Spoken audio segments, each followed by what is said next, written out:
this is Allison, and I am so excited to share a brand new book called What About Worms by Ryan T. Higgins.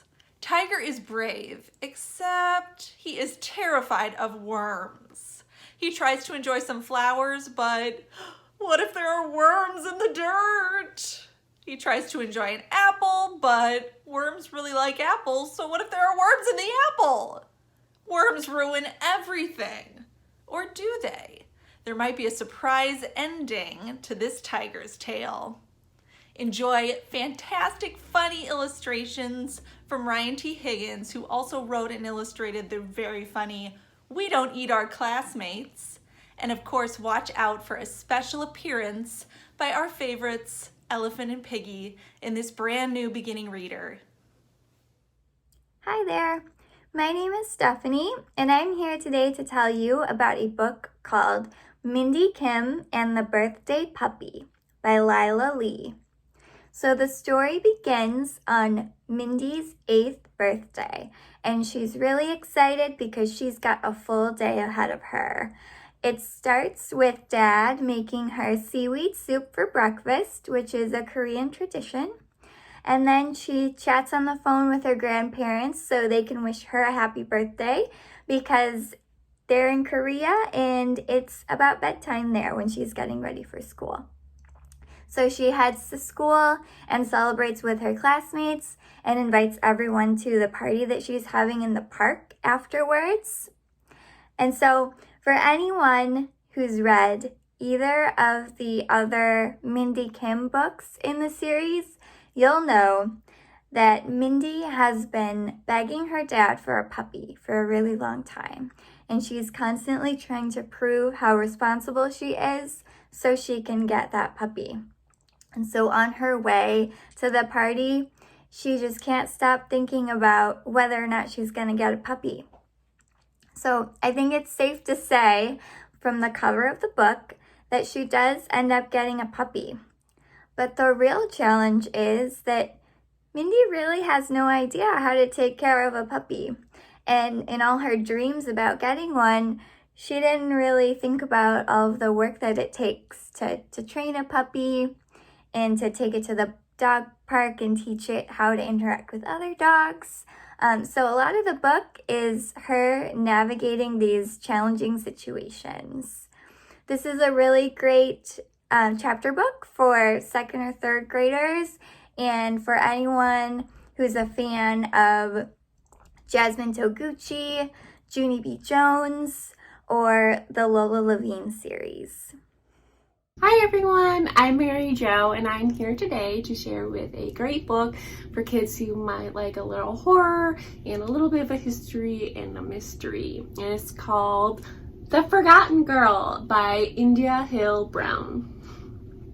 Iris and Daniel are best friends who do everything together. Their families are even really close and they live next to each other as well.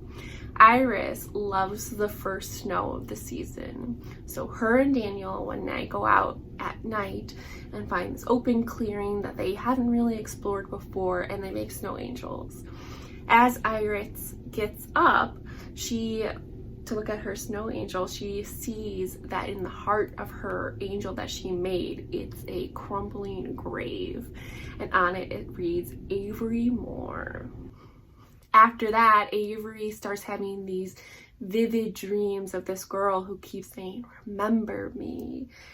And she also has this feeling that she's being watched and these windows are mysteriously opening. So she's feeling a little bit creeped out and wondering what is happening. For a school project, both Iris and Daniel work on trying to find out more information about the segregated graveyards in the town and finding out a little bit more about the town's history.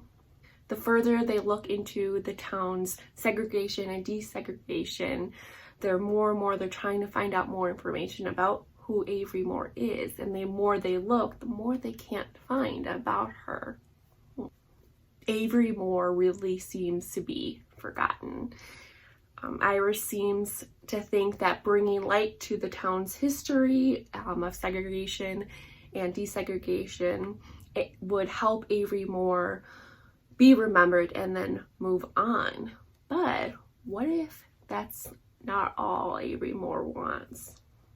With the tagline, "Do you know what it feels like to be forgotten?" The Forgotten Girl demonstrates the many ways that you can be forgotten and how important it is to stand up and fight to be remembered.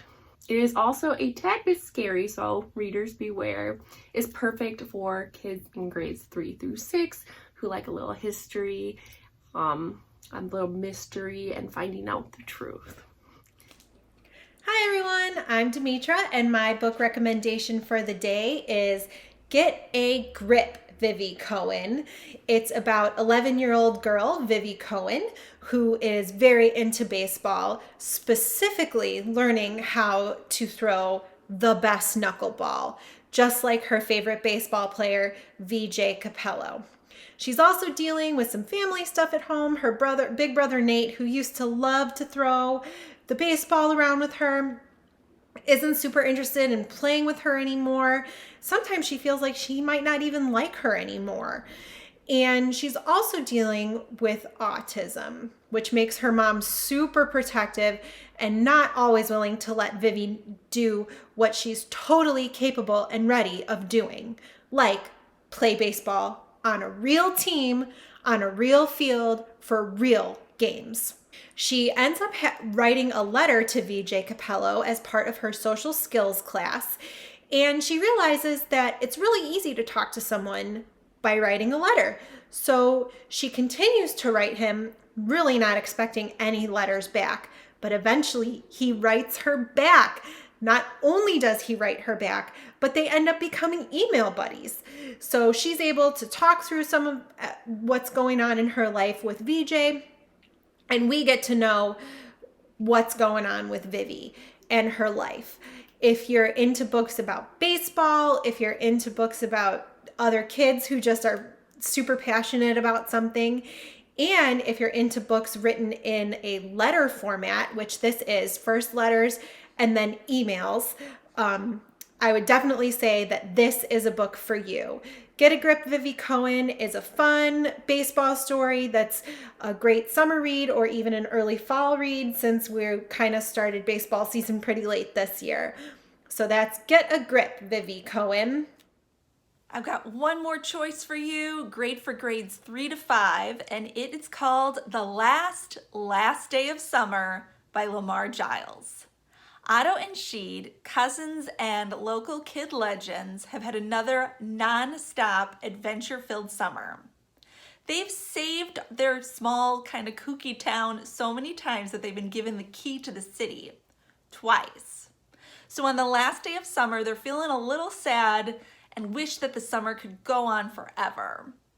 Unfortunately, that's exactly what happens.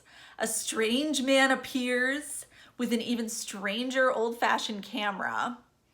And after the boys take a photo of their town, everything and everyone is frozen in place.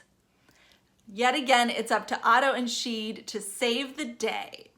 There is so much weird, wonderful stuff happening in this book. There's monsters, alternate dimensions, a really creepy witch, time-traveling superheroes. Stuff the most fun you can in your last days of summer by picking up The Last Day of Summer. Thanks for watching, everyone. Happy reading. Bye.